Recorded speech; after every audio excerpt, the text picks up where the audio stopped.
Hello viewers, welcome to Review on Point. Today I am going to talk about drama serial मेरी ज़िंदगी है तू episode number 23 and 24. तो let's start.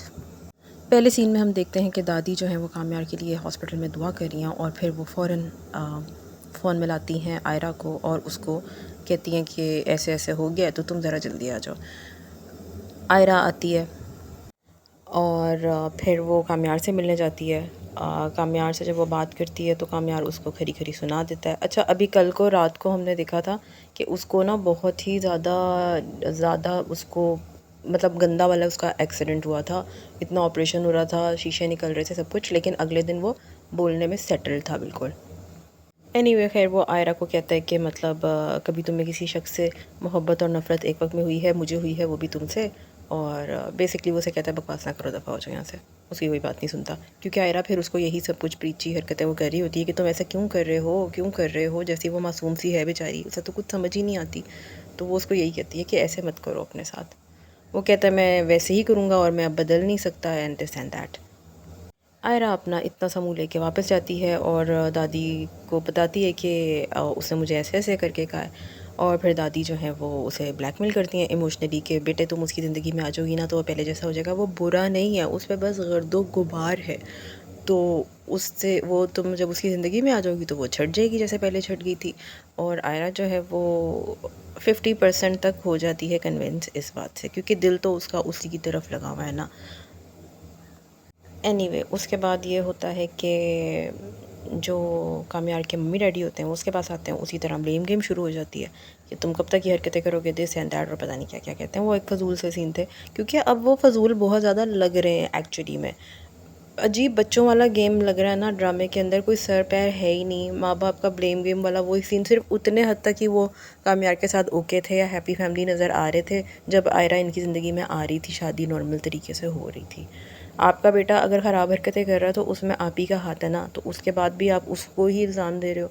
ये एक फ़जूल सी बकवास है. खैर बकवासियत के सारे लेवल को पार करते हुए ये ड्रामा जब आगे बढ़ा तो हमने देखा कि आयरा जो है वो वापस आती है अपने घर और फिर वो बहुत ही शरीफ बन के अपने अम्मी अबू को बताती है कि उसका एक्सीडेंट हो गया था और मैं उसको देखने गई थी.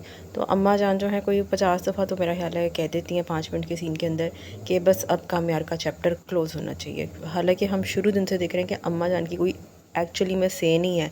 उनको खबर नज़र आता है तो वो खबर के पीछे चली जाती हैं. उनसे कामयार तमीज़ से 2 मिनट बात करता है तो वो उसके पीछे चली जाती हैं. खैर अब्बा जी जो हैं वो भी कहते हैं कि मैं अब कल इसे छोड़ मतलब वो फिर छोड़ने जब जा रहे होते हैं उसे अगले दिन देखा हमने, वो उसे समझाते हैं मगर आयरा के दिलो दिमाग पे तो कामयार ही हावी हुआ बैठा है. और कैसे ना हो भाई, ऐसा बंदा हो तो फिर कैसे ना हो. खैर 50% तो आयरा को ब्लैकमेल कर दिया होता है दादी ने.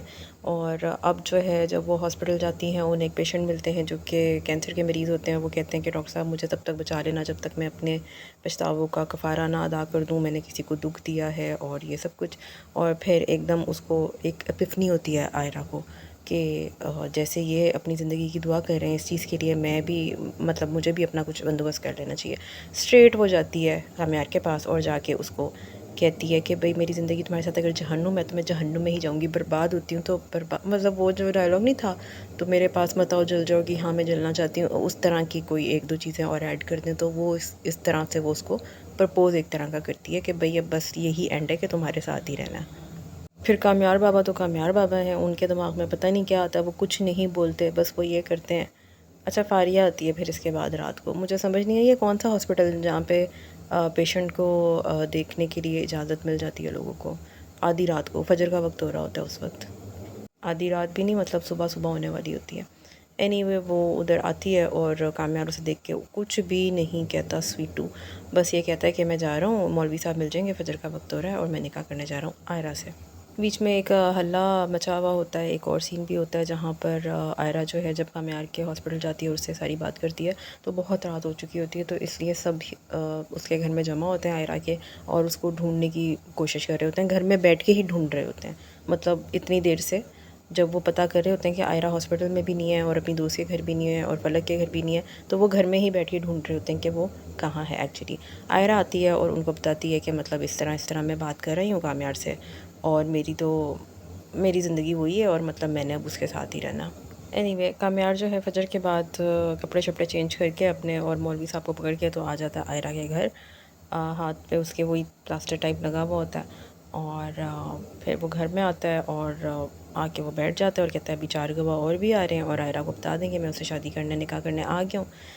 अब्बा जी पहले तो उसको बोलते हैं कि मतलब तुम अपनी हरकतें ठीक नहीं कर रहे दिस एंड दैट और ये, और वो जाके फिर आयरा को कहते हैं अच्छा सुबह उठ के जो है अब्बा जी गिजनी बन गए हूँ। वो रात को तो बच्ची ने आपको कहा है आपकी कि मैंने उसके साथ शादी करनी है और मैं उसे कह गई हूँ, तो सुबह को फिर कह रहे हैं कि कामयार कह रहा है कि तुमने उसे शादी के लिए कहा है, तो क्या ऐसा ही है?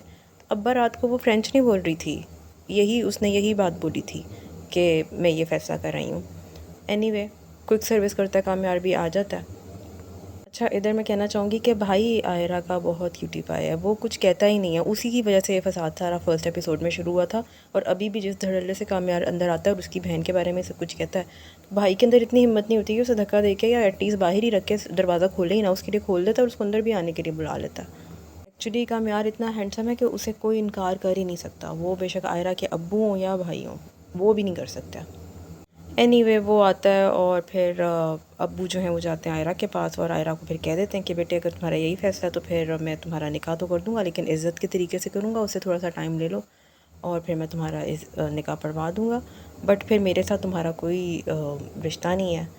और इस तरह की कुछ बात होती है, मतलब यही बात होती है कि बाद में तुम्हारा मेरा कोई रिश्ता नहीं है, फिर सारे जो भी मसले मसाइल तुम्हारे साथ होंगे, जिस जहन्नुम में तुम जाना चाहती हो तुम अकेले ही जलना उसके अंदर।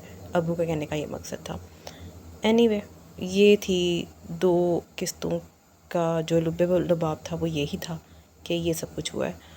आप लोग ये ड्रामा देख रहे हैं, आप लोगों को कैसा लग रहा है? सवाए इसके कि हानिया आमिर फ़ेवरेट हैं सबकी और बिलाल अब्बास फ़ेवरेट हैं सबके, इसके अलावा आप लोगों को ड्रामे में क्या चीज़ बहुत अच्छी लग रही है? फ़ारिया की जो मम्मा हैं वो आ गई हैं फ़ाइनली वापस, वो बीमार हैं और अब यहाँ पे वो आ गई हैं। एक मज़े की बात मुझे बहुत ही लगी कि वो जो फ़ारिया को गोली दी होती है ना, उसने वो गोली नहीं होती, उसकी शर्ट का बटन होता है। क्या ही होता उसके गले में अटक जाता और फ़ारिया वाकई मर जाती तो। एनी हाउ कामी को ज़रूरत तो है नहीं अपने पेरेंट्स की, क्योंकि पेरेंट्स ने उसकी कदर नहीं की तो वो भी नहीं करेगा ओबियसली। खैर वो मम्मा पापा को कहता है अगर आपने शादी पे आना हुआ तो आपकी मर्ज़ी है आ जाना, लेकिन दादू आपके बगैर मेरा निकाह नहीं होगा तो प्लीज़ आप आ जाना। तो ये थी स्टोरी 2 एपिसोड की। Till then you guys take care, subscribe the channel, share the video, like the video. Thank you.